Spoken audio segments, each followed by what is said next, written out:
Hello tout le monde et bienvenue dans cette nouvelle vidéo en ce dimanche. J'espère que vous allez bien et que vous avez passé une bonne semaine. Moi ça va, merci de vous inquiéter de moi. Aujourd'hui je vais vous parler probablement de manière un peu animée dans cette vidéo puisque j'ai prévu de vous parler des voyages humanitaires, humanitaires avec des gros guillemets, de tout ce qui est mission humanitaire, volontariat, bénévolat, toutes ces questions-là. Et on va évidemment parler de white saviorism, qui est donc le syndrome du sauveur blanc. On va parler de volontourisme, également, qui est un mot qui est aussi employé dans ces sujets-là. Et je vais vous parler de mon expérience personnelle parce que j'ai moi-même fait un voyage comme ça. Donc de quoi je parle ici? Je parle, vous savez, de ces voyages où vous allez au Cambodge, en Afrique, au Costa Rica, aider sur des chantiers, dans des écoles, pour enseigner l'anglais ou le français, ou faire de la garde d'enfants, ou construire des puits, des écoles, des orphelinats, des bibliothèques, etc. On parle de ces missions-là, qui sont généralement des missions de quelques semaines, voilà, où on envoie des personnes jeunes, souvent, en voyage, pour voilà, se sentir utile et qui payent souvent une certaine somme pour pouvoir faire ça et contribuer sur place. Puis après, voilà, on prend des photos, on les met sur les réseaux sociaux, souvent en faisant des câlins à des enfants, généralement noirs. Voilà, il y a tout un sujet autour de ça et on parle de ce genre de voyage-là. Donc moi j'ai fait ce genre de voyage il y a 10 ans, au moment où je vous parle, parce que c'était en 2015. Je suis allée au Togo pendant un mois pour enseigner le français, enfin l'écriture et la lecture, auprès de femmes dans le village dans lequel j'ai été envoyée. Voilà, je ne vous dirai pas avec quelle association, je ne vous dirai pas comment refaire la même chose, puisque si c'était à refaire, je ne le referai pas, pour toutes les raisons que je vais pouvoir vous expliquer dans cette vidéo. Donc première chose que j'ai envie de faire dans cette vidéo, c'est ça, c'est décrire pourquoi c'est problématique, vous expliquer quelques éléments probablement de mon expérience personnelle, et ce que j'en ai appris, ce que j'en ai retiré. Et puis dans un deuxième temps, j'ai envie d'être un peu constructive, non pas que ce soit pas constructif de décrire pourquoi c'est problématique, hein, bien sûr que ça l'est, mais j'ai aussi envie de proposer des idées de comment on peut vraiment aider de manière plus utile du coup que ces choses-là qui paraissent sur le papier pas mal, puis qui en fait, quand on gratte un petit peu, sont très problématiques. Donc j'ai envie de vous proposer des solutions, aussi parce que je sais en fait d'où ça part. Ça c'est un truc hyper important que j'ai envie de dire dans cette vidéo avant de commencer, c'est que je suis moi-même une femme blanche qui a des bonnes intentions et eu envie d'aider et a envie d'aider et qui est partie avec les meilleures intentions du monde, donc je sais ce que c'est. Si vous êtes en train de regarder cette vidéo parce que vous êtes actuellement en train de préparer votre voyage humanitaire et que vous faites vos petites recherches et que vous cherchez des témoignages, je suis très contente que vous soyez tombé sur cette vidéo et sachez que même si je vais vous décrire toutes les problématiques, je ne suis pas là pour vous juger. Celles et ceux qui connaissent la maison, qui suivent ma chaîne depuis des années, le savent très bien. Mais pour toutes les personnes qui, je pense, pourraient tomber sur cette vidéo, j'ai vraiment envie de vous dire, voilà, vous êtes en terrain, on est tranquille. Voilà, il y aura peut-être des gens un peu virulents dans les commentaires, mais je serai la première à aller médiatiser. Non, modérer ça. Si vous-même d'ailleurs, vous êtes assidu à cette chaîne et que vous voyez des commentaires qui de toute évidence sont problématiques parce qu'ils sont violents, parce qu'ils sont insultants, n'hésitez pas à les signaler, comme ça moi je peux après les modérer, parce que parfois je les vois pas, parce que je ne suis pas H24 sur mon téléphone. Bon, ça c'était une aparté. Donc voilà, j'ai envie de vous dire ça. Deuxième chose que j'ai envie de dire dans cette intro, je suis désolée, c'est un peu long, mais j'ai besoin de poser ces choses-là, c'est que je vous parle uniquement en tant que femme blanche. Je ne suis pas racisée. Je n'ai pas l'expérience du racisme. Évidemment, je me suis informée sur le sujet, j'écoute au maximum les personnes concernées, je consomme du contenu de personnes racisées, de femmes noires, en particulier de femmes noires parce que c'est certainement l'une des populations les plus invisibilisées dans notre culture à nous occidentale et blanche, notamment en Europe. Donc je suis du contenu, mais je ne parlerai jamais du racisme, du colonialisme et de toutes les problématiques que je vais évoquer ici depuis la posture d'une personne racisée. Je ne peux pas, ce n'est pas qui je suis. Du coup, tout ce que je vais vous dire là, bah, je vais essayer de pas dire des conneries, mais il y a peut-être des choses qui manquent d'ouverture. Et si c'est le cas, eh ben, je continuerai à faire ce que j'ai toujours fait, c'est-à-dire que quand je m'en serai rendu compte, quand je me serai informée sur le sujet, quand je serai devenue meilleure sur ces sujets-là, eh ben j'en reparlerai et je ferai des updates comme j'ai toujours fait sur tous les sujets sur cette chaîne depuis plus de 10 ans maintenant. Donc je vais vous encourager à aller voir quelques comptes sur ces sujets-là, je vous en mettrai quelques-uns en barre d'infos, YouTube, TikTok, en fonction de ce que vous préférez comme plateforme. Il y a plein de femmes, notamment des femmes noires justement, qui s'expriment sur ces sujets, au sujet du féminisme, au sujet du colonialisme, au sujet du racisme, donc vous allez pouvoir trouver des ressources sur la plein internet. Et encore une fois, c'est pas parce que je pointe du doigt des problématiques qui font que nous sommes concernés en tant que personnes blanches essentiellement et moi en tant que femme blanche, je l'ai été il y a quelques années, que je dis que c'est problématique, que je dis que vous, en tant que personne, vous êtes problématique. C'est pas ça ce que je crois, et vous allez très bien le comprendre si vous écoutez la vidéo jusqu'au bout. Je vais normalement relativement bien vous l'expliquer. En tout cas, je vais essayer, je vais faire de mon mieux. Si jamais c'est pas super clair, n'hésitez pas à poser des questions et je clarifierai en commentaire. Ça m'est déjà arrivé de mettre des commentaires en épinglé sous les vidéos quand je m'aperçois, au vu des réactions que j'ai, qu'il y a une partie de la vidéo qui n'était pas très claire. Donc si c'est le cas, n'hésitez pas à aller regarder s'il y a un commentaire comme celui-ci. Ok, donc on y va. On commence par peut-être quelques petites définitions, au moins pour poser le contexte. Donc déjà, l'expression voyage humanitaire n'a absolument aucun sens, puisque l'humanitaire, je suis désolée, ça me fait sourire, c'est pas de la moquerie, hein, mais ça me fait sourire parce que moi-même je l'ai cru, mais l'humanitaire, en fait, c'est un métier, voilà, qui consiste à agir dans des situations d'urgence. Ça peut être des situations de guerre, des situations de catastrophes naturelles. En gros, c'est des personnes qui vont apporter une aide spécifique, qui sont formées pour ça. Il s'agit de personnes qui ont des métiers qui ont pour but de répondre à des situations d'urgence. Donc c'est vraiment un métier. On envoie des aides humanitaires, en fait on envoie des professionnels qui ne sont pas disponibles sur place parce que, j'en sais rien, c'est la guerre et les médecins sur place, malheureusement, sont décédés dans la guerre. Ou alors, je ne sais pas, il y a une situation qui fait que oui, on apporte une nouvelle expertise qui n'est pas disponible et on en a besoin dans cette situation d'urgence, donc on envoie des personnes de l'étranger. Mais c'est une situation d'urgence, c'est-à-dire que dans la pratique, on n'aime pas envoyer des gens de l'étranger, c'est pas hyper efficace, vous voyez, pour répondre à un problème urgent, d'envoyer des gens qui font 8 heures d'avion, c'est vraiment quand on peut pas faire autrement. Donc l'humanitaire, c'est un métier, et clairement, quand on part en voyage en Afrique, travailler dans une école pendant un mois, ce n'est pas de l'humanitaire. Donc l'humanitaire, c'est pour les situations d'urgence. Par contre, le travail que font pas mal d'associations, c'est un travail qui s'inscrit plutôt dans un cadre de développement, c'est-à-dire qu'on va travailler avec des populations locales sur des longues durées pour créer des choses long terme, en fait, sur place. Donc dans le milieu éducatif, dans le milieu de la santé, voilà, installer des infrastructures, former des gens, etc., etc.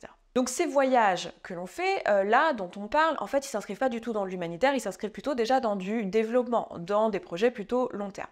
Maintenant, il y a plusieurs problèmes avec le fait d'envoyer des personnes qui ont 18 ans, 25 ans, voilà, qui ne sont pas particulièrement qualifiées dans des écoles ou dans toutes les situations là que j'ai pu décrire en début de vidéo pour quelques semaines. En fait, le problème, c'est que le travail de développement sur place avec les ONG, ça aussi, c'est un métier. C'est-à-dire qu'il y a des associations qui emploient des gens dont c'est le métier de monter des projets, de discuter avec les collectivités locales, de mettre en place tout un protocole pour répondre aux besoins qui sont les réels besoins des populations sur place, en consultant les personnes sur place, avec la culture sur place, et pas du tout depuis la perspective de personnes blanches comme toi et comme moi, qui sont là en fait dans leur petite ville de France et qui se disent « Ah tiens, quand même, c'est un peu dommage que moi je sache parler anglais et que j'apprenne pas aux gens à parler anglais alors que en fait je pourrais le faire, quoi. » Non, c'est pas comme ça que c'est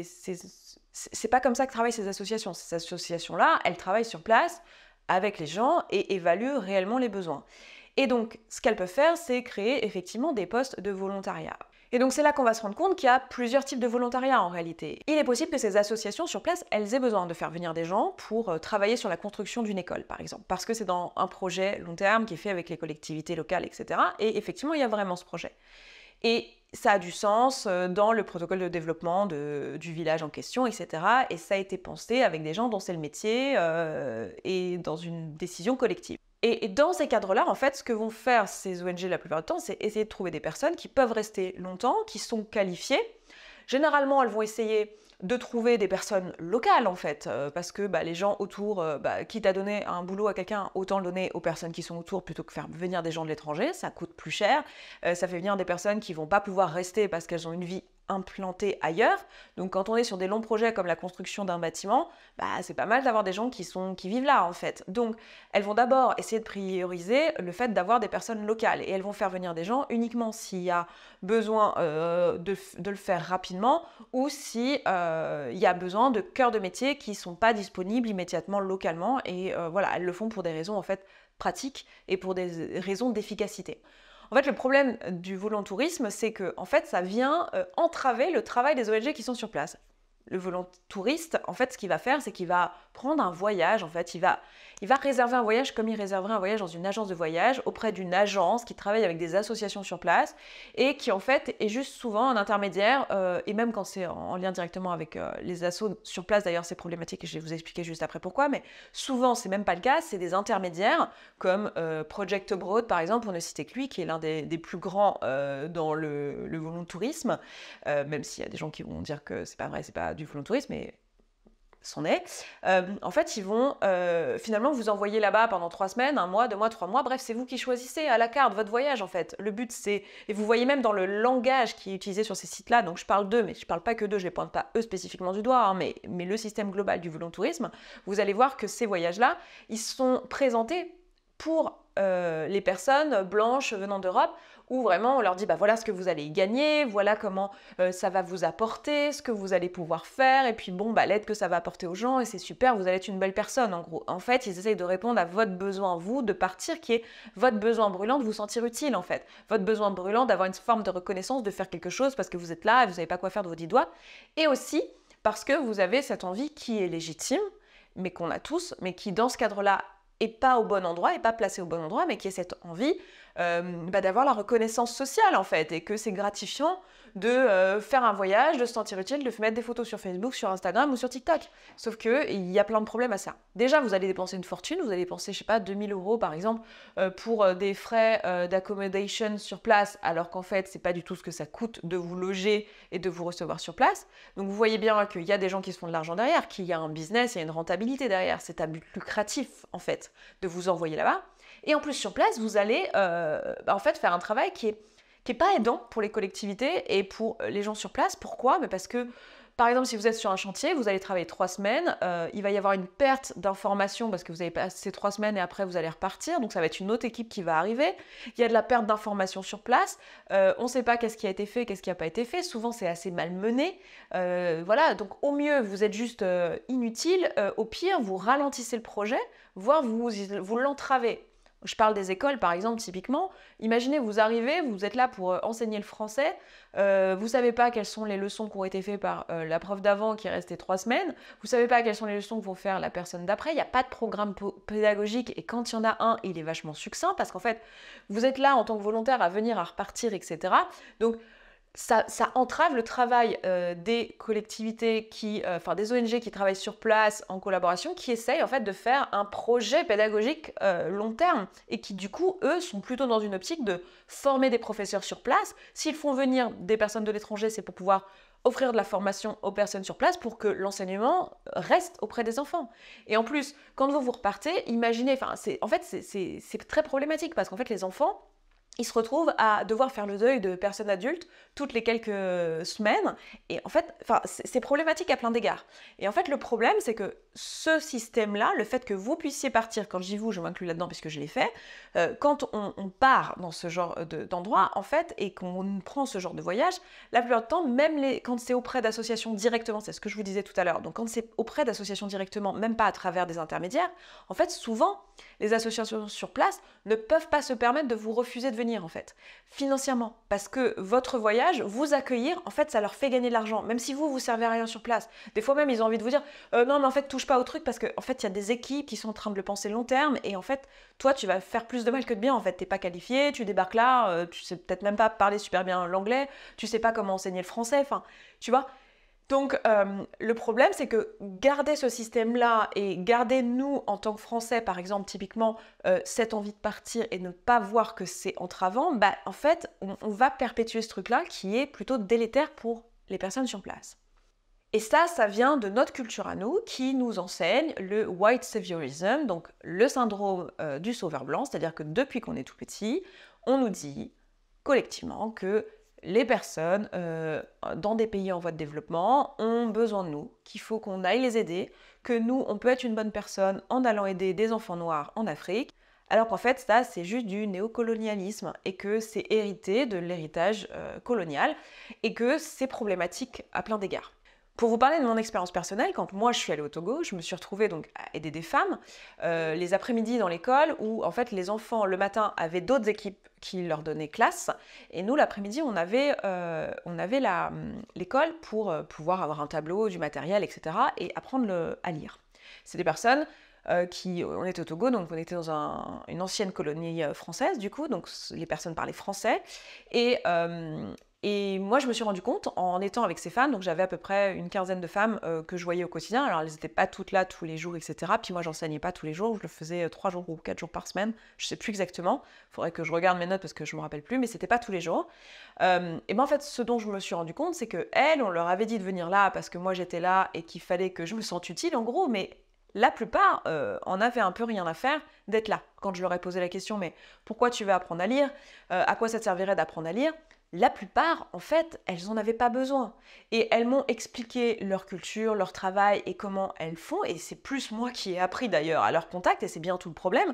C'est qu'en fait, elles n'avaient pas du tout besoin d'apprendre à lire. Les hommes étaient au champ toute la semaine, en fait, et elles récupéraient les ananas, elles les préparaient et elles les vendaient sur le marché. Et elles s'occupaient des enfants. Et ça, c'était un travail à temps plein.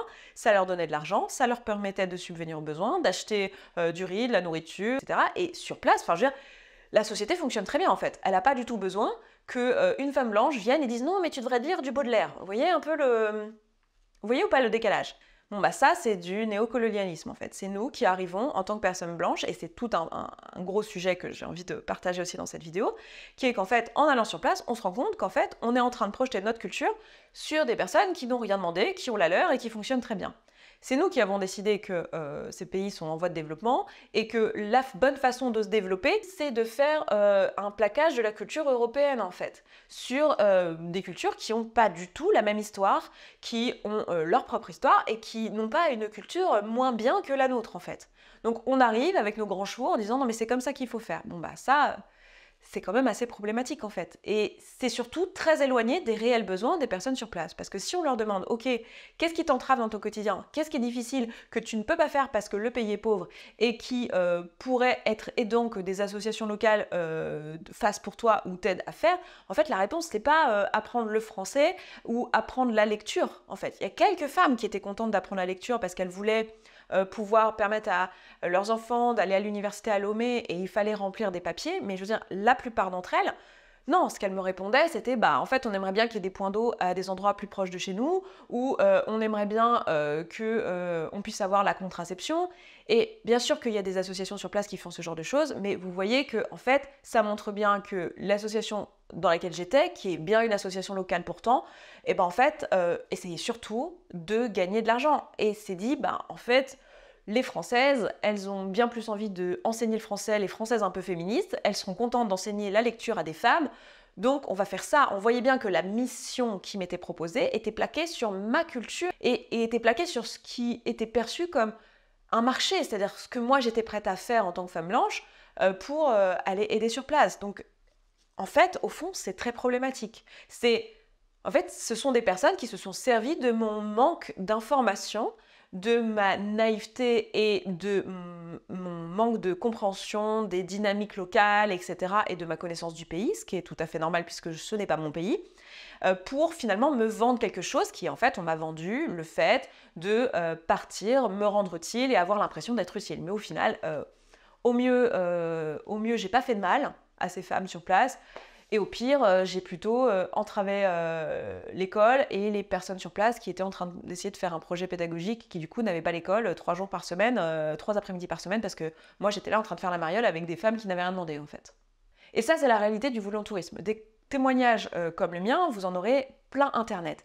Et ce qui est embêtant, c'est qu'en fait très souvent, nous quand on part, en fait, si on est vraiment honnête avec nous-mêmes, surtout quand on est très jeune, mais c'est dur d'être honnête avec soi-même parce qu'on voilà, c'est tout entremêlé, il y a plein d'émotions qui se mélangent dans ce genre de départ, mais en fait il y a aussi beaucoup de moi j'ai envie pour moi-même d'apprendre des choses, j'ai envie de me confronter à ça, j'ai envie de grandir à travers ça. Et c'est là qu'il y a un petit problème de positionnement et que j'ai envie qu'on se remette en question. De se dire, bon, ok, au final, la plupart d'entre nous, quand on revient de ce genre de voyage, on dit, bon, bah, en fait, moi, j'ai servi à rien, mais j'ai appris plein de trucs.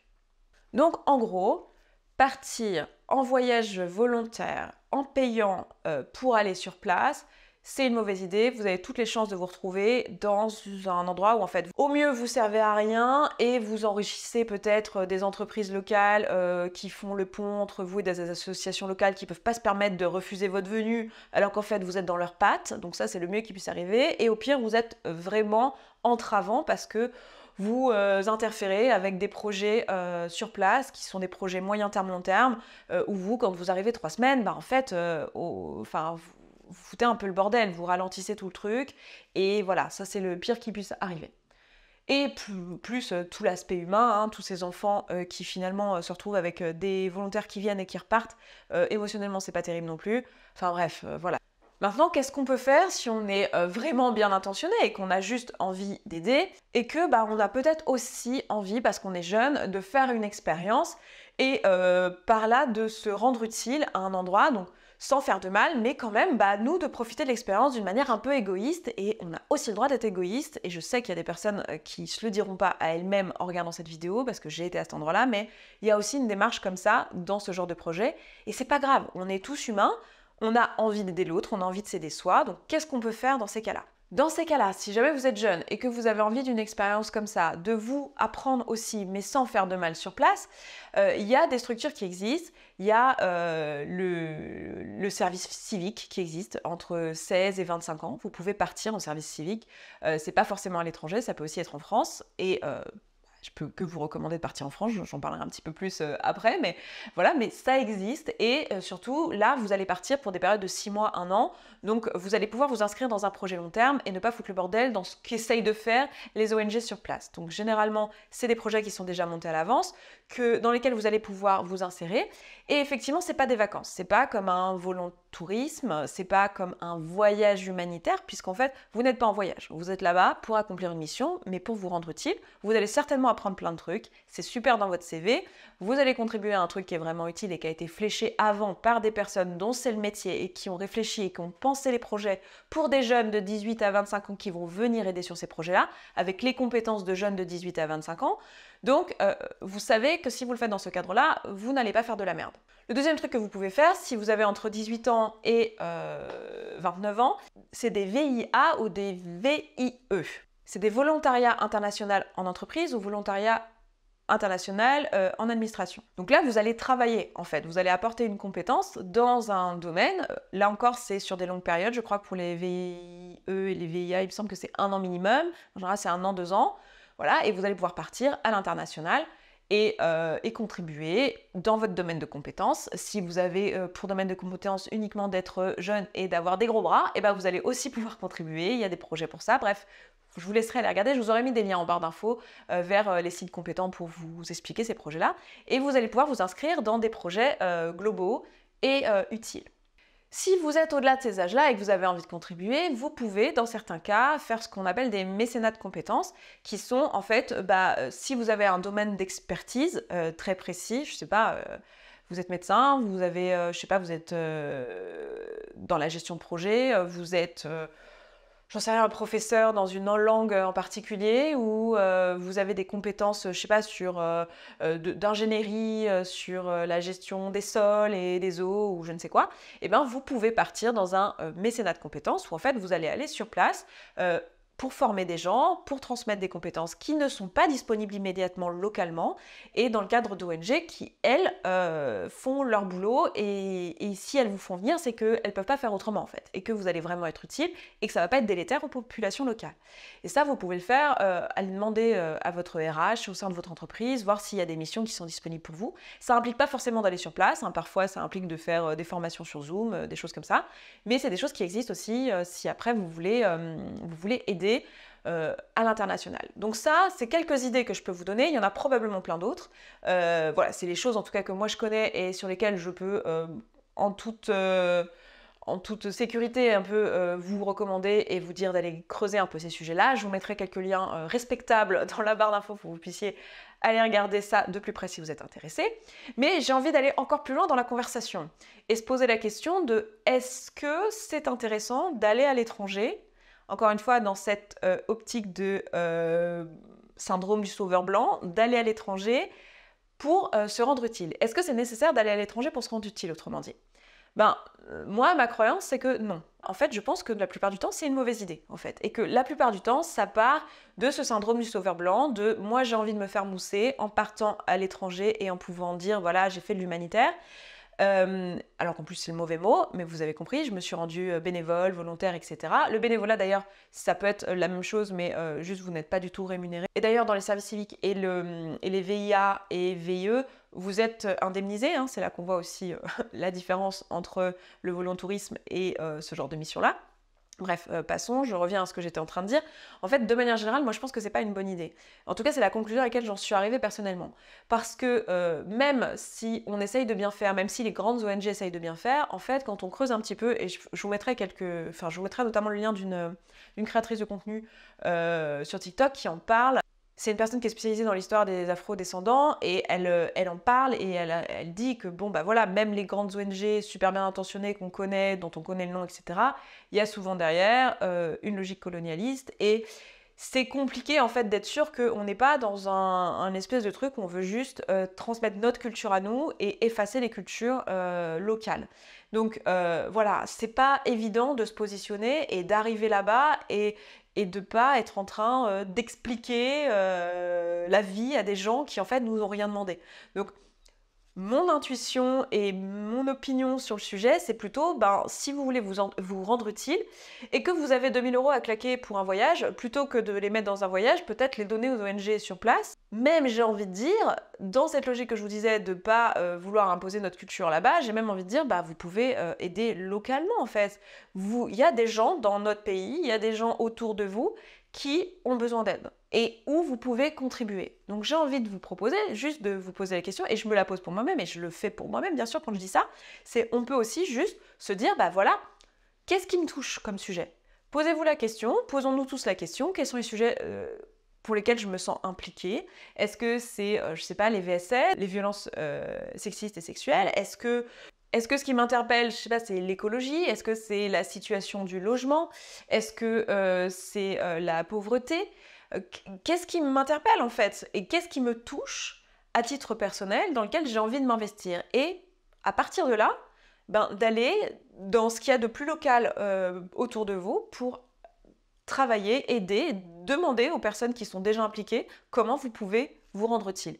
Pour trouver ces choses-là, vous avez juste à parler autour de vous, parler à votre voisinage, parler à la boulangerie à côté de chez vous, discuter avec les gens. Vous pouvez aussi faire la même chose sur les réseaux sociaux, trouver la page Facebook de votre localité, trouver des gens qui en parlent, des comptes Instagram qui parlent des sujets qui vous intéressent, et vous allez voir que vous allez être au courant des mouvements qui sont en cours, des actions qui sont en cours, et vous allez pouvoir vous investir. Et ça peut vouloir dire donner du temps, ça peut vouloir dire donner de l'argent, ça peut vouloir dire donner de la visibilité en fonction des ressources que vous avez, en fait. On ne peut pas tous se rendre utile de la même manière, on n'a pas tous les mêmes ressources, et ça, c'est aussi quelque chose à prendre en compte. Mais plutôt que d'aller faire un voyage où, en fait, vous ne savez pas vraiment grand-chose, vous ne savez pas vraiment l'utilité, vous n'êtes pas sûr que vous n'êtes pas en train de faire quelque chose de plus délétère qu'autre chose, vous pouvez juste continuer, vous pouvez juste commencer à aider au niveau local, en fait. En fait, ce qui est important pour moi de vous dire aussi dans toute cette discussion-là, c'est que c'est pas grave, alors on va remettre en contexte le mot grave, mais en fait c'est pas grave d'avoir à un moment donné eu des actions qui n'étaient pas ok.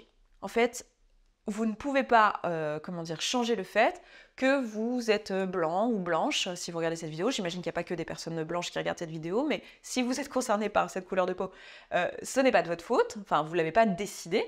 Donc c'est pas grave d'avoir eu des privilèges, du coup, par définition, parce que vous avez ces privilèges, ne pas avoir vu que vos actions pouvaient constituer une forme d'oppression pour les personnes autour de vous. De la même manière que si vous êtes un homme, c'est pas grave d'être un homme et d'avoir à un moment donné bénéficié du système et d'avoir oppressé des femmes sans le vouloir. Ça arrive, c'est pas votre faute que le système est comme ça. Et là, le but, c'est pas de vous blâmer et de dire « Ah, méchant petit blanc de 18 piges qui croit aller sauver le monde en humanitaire, en Togo, en allant apprendre les maths à des petits Africains. » Enfin, c'est pas ça le discours ici. Là, ce que j'ai envie de proposer, c'est de dire « Ok, si ça nous est arrivé, et si on y a pensé, de juste s'informer sur le sujet. Si vous en avez la possibilité, si vous êtes là, c'est que vous avez eu l'information. Donc maintenant, notre rôle, c'est de ne pas fermer les yeux, d'aller écouter les personnes concernées, donc d'aller écouter les personnes qui travaillent dans des ONG, qui sont sur place ou qui discutent avec des personnes sur place et qui comprennent les dynamiques complexes qu'il y a derrière les missions humanitaires ou les missions de développement qui sont faites dans différents pays du monde, d'aller parler avec ces gens-là, d'aller écouter ce qu'ils disent sur les réseaux sociaux. On est dans une époque où en fait on a cette chance-là, c'est-à-dire qu'on a la voix de ces personnes-là, donc l'information est disponible, d'aller écouter les personnes concernées et d'écouter ce qu'elles disent. En fait, les personnes concernées par le racisme vont vous dire en fait ce qui ne va pas, quelles sont les actions qui sont problématiques, pourquoi elles le sont, comment est-ce qu'elles aimeraient qu'on se comporte pour que ça change. Et vous allez voir qu'en écoutant, vous allez avoir des clés sur comment vous pouvez aider, sur comment vous pouvez faire, sur quel comportement vous pouvez changer pour ne plus avoir des comportements qui peuvent faire mal et qui sont délétères pour l'ensemble des populations qui sont défavorisées dans notre société. Et l'idée, une fois que vous vous rendez compte de ça, c'est de reconnaître qu'en fait vous avez mal agi, que c'était pas de votre faute et de vous pardonner. En fait, à un moment donné, ça sert à rien de se taper dessus, de passer son temps à se dire « je suis une mauvaise personne, j'ai fait ça, ça sert à rien ». Puis les personnes racisées ont autre chose à foutre que venir vous consoler parce que vous avez été méchante avec elles. Vous voyez ce que je veux dire?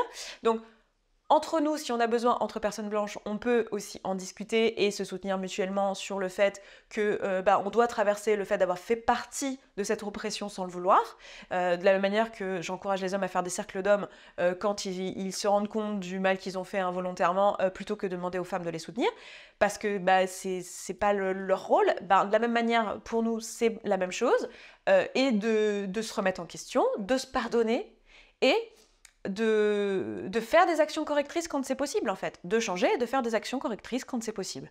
Par exemple, moi je vais pas enlever le fait que je suis partie un mois au Togo, je vais rien pouvoir faire sur le fait que j'ai fait ça. Par contre, ce que je peux faire, c'est aujourd'hui en parler, prévenir d'autres personnes de me faire la même chose, en parler avec du recul, ne pas me culpabiliser outre mesure parce que ça ne sert à rien, c'est fait, et plutôt me dire voilà qu'est-ce que j'en apprends et qu'est-ce que je peux transmettre. Et s'il y a des excuses à faire à des personnes, parce que je sais pas, vous avez eu des comportements racistes sans vous en rendre compte, le faire dans la mesure du possible. Et voilà, et on est une société, on évolue ensemble, et je suis sûre que les personnes racisées, c'est tout ce qu'elles attendent de nous en fait.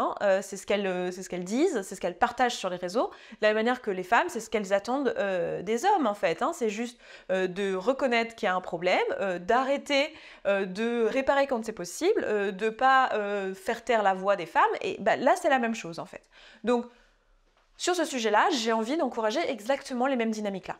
Donc, notre job à nous, c'est juste de reconnaître que ce système nous sert. C'est vrai que c'est plus facile de juste fermer les yeux, de dire non mais je vais aller faire un voyage humanitaire parce qu'on va se faire mousser, on va se faire reconnaître par notre communauté blanche, que ça va peut-être nous aider sur notre CV à trouver un boulot, etc. Mais ça c'est très égoïste, et c'est pas grave d'être égoïste, mais il y a des façons qui ne fait pas de mal aux autres de manifester notre égoïsme et de pas se sacrifier nous au chemin. Et le but c'est de s'en rendre compte, de remettre tout ça dans son contexte global, de comprendre que ces dynamiques sont complexes et notre rôle à jouer, et combien en fait on peut faire du mal si jamais on n'est pas informé. Donc évidemment c'est pas grave de pas être informé, c'est pour ça que je fais des vidéos, c'est pour ça qu'il y a plein de gens qui font du contenu sur internet. Par contre maintenant qu'on le sait, l'idée c'est oui de prendre le temps d'encaisser le truc. J'imagine qu'il y a certaines choses que j'ai pu dire dans cette vidéo qui ne sont pas agréables à entendre. On se dit mince, en fait, ouais, finalement, je fais ça pour moi, ouais, finalement, c'est pour mon CV, ouais, finalement, c'est pour me faire mousser, ouais, finalement, oui, j'ai envie d'aider, mais en fait, je veux le faire de cette manière-là et pas en allant aider les personnes en bas de chez moi, parce que c'est beaucoup plus gratifiant. Et c'est pas évident de se regarder en face avec ce truc-là, mais c'est important de le faire, en fait. C'est important de le faire, et surtout, c'est pas grave, ça fait pas de vous une mauvaise personne, en fait. Ça fait de vous un humain complexe, avec aussi un besoin de reconnaissance, c'est juste qu'il n'est pas placé au bon endroit. C'est pas là que devrait être notre reconnaissance sociale. Et quelque chose que j'ai pas posé, mais qui est aussi important, c'est que si vous voulez vraiment aider dans ces domaines-là, et que vous vous sentez passionné par ces sujets et que vous avez envie de contribuer, il y a toujours aussi la possibilité d'en faire votre métier. Il y a des gens dont c'est le métier de bosser dans des ONG, de travailler avec les collectivités. Il y a différents cœurs de métier. Vous pouvez, dans n'importe quel domaine, si vous êtes ingénieur, si vous êtes manager, si vous travaillez dans la communication, si vous travaillez dans l'enseignement, si vous êtes scientifique, il y a plein de domaines dans lesquels vous pouvez travailler et contribuer dans ces ONG-là. Si vous êtes en accord, bien sûr, avec les valeurs de cette ONG, de ce qu'elle essaye de faire, et qu'elle ne s'inscrit pas à votre connaissance et à votre sens dans du néocolonialisme, ce qui est déjà pas gagné, mais vous avez compris un peu l'idée, hein. Je pense que je vais pas refaire la vidéo dans cette conclusion. Donc vous pouvez aussi en faire votre métier. Enfin, c'est un truc que j'ai pas dit tout à l'heure, mais en fait, vous pouvez aussi juste travailler dans ces domaines-là si c'est un truc qui vous passionne et que vous voulez y mettre le plus de votre temps, c'est-à-dire tout votre temps de travail en fait, et votre temps de contribution à la société. Vous pouvez aussi faire ça. Voilà un petit peu pour ce que je voulais dire dans cette vidéo. Si le sujet vous a intéressé, n'hésitez pas à me le dire en commentaire, à interagir avec la vidéo parce que ça va lui permettre d'être poussé sur l'algorithme. Donc mettez un j'aime, mettez un commentaire, partagez-la éventuellement à des personnes à qui elle pourrait intéresser. Et puis écoutez, moi je m'arrête là pour aujourd'hui. Je vous embrasse, je vous souhaite un excellent dimanche, une excellente fin de semaine. Et je vous dis à la semaine prochaine. Ciao, ciao.